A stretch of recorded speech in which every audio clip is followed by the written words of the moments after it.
C'est la journée officielle de protection des sols définie au niveau international. Le thème de cette année était donc l'acquisition. Pourquoi acquérir des données en faveur des territoires et de la planification de ces territoires-là? Il est important de pouvoir organiser des sorties de terrain autour de ces observations, de ces descriptions, et de le faire de manière thématisée, de façon à prendre en compte finalement toutes les dimensions et toutes les problématiques qui sont associées à ces sols. La gestion des territoires nécessite aujourd'hui de prendre en compte les données sur les sols pour pouvoir répondre aux enjeux de territoire concernant des objectifs de développement durable. Pour ça, il faut bien avoir en tête que les sols, la connaissance et les connaissances sur les sols répondent à un certain nombre d'enjeux de territoire que sont par exemple la préservation et la restauration de la qualité de l'eau, la préservation de certaines formes d'agriculture, sur la résilience des milieux urbains et des milieux ruraux face au dérèglement climatique, la nécessité de mieux gérer la croissance des zones urbanisées dans des contextes d'étalement urbain et dans un contexte réglementaire qui est le ZAN et qui vise finalement une maîtrise foncière de l'urbanisation. Et donc tout ça repose sur des données sur les sols qui sont absolument essentielles, que nous pouvons avoir partiellement ou à des échelles qui ne sont pas forcément adaptées aux échelles d'aménagement du territoire. Et donc il convient absolument de pouvoir disposer de ces données opérationnelles pour les aménageurs et pour les collectivités territoriales.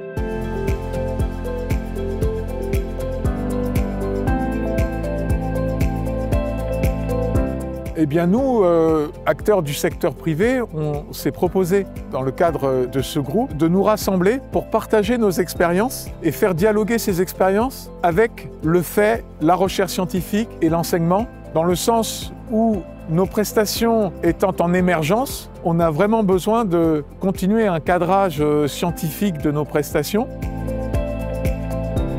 La métropole de Rouen-Normandie s'est engagée dans cette démarche d'acquisition de données sols opérationnelles. Nous avons travaillé donc sur la constitution d'un référentiel sol qui permette justement d'identifier ces types de sols que l'on peut rencontrer sur la métropole, de façon à pouvoir préciser les fonctions et les services que ces sols peuvent rendre.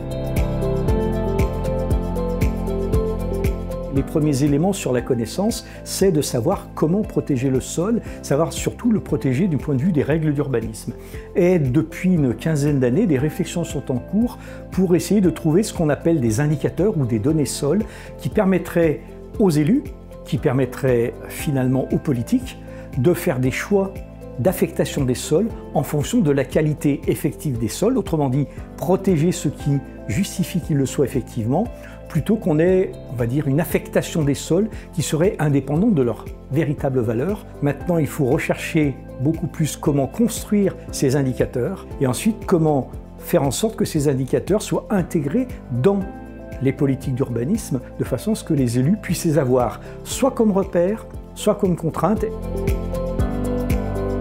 Il y a plusieurs freins législatifs et juridiques à la prise en compte des sols dans l'aménagement du territoire. Il n'y a pas aujourd'hui de titre sur les sols dans le Code de l'environnement, comme on en a pour l'eau et l'air par exemple. Le sol n'est pas non plus considéré comme un patrimoine commun de la nation. Le sol dans le droit est davantage vu comme une surface, un foncier à aménager. La valeur écologique des sols et leurs fonctionnalités ne sont pas reconnues sur le plan économique. On observe que la fiscalité encourage davantage l'artificialisation que la protection des sols. Un autre élément encore, c'est l'éclatement du sujet sol dans le corpus législatif français entre les politiques d'aménagement d'une part, les politiques agricoles d'autre part, les politiques forestières également et tout un ensemble de politiques sectorielles liées aux énergies renouvelables par exemple ou à l'industrie.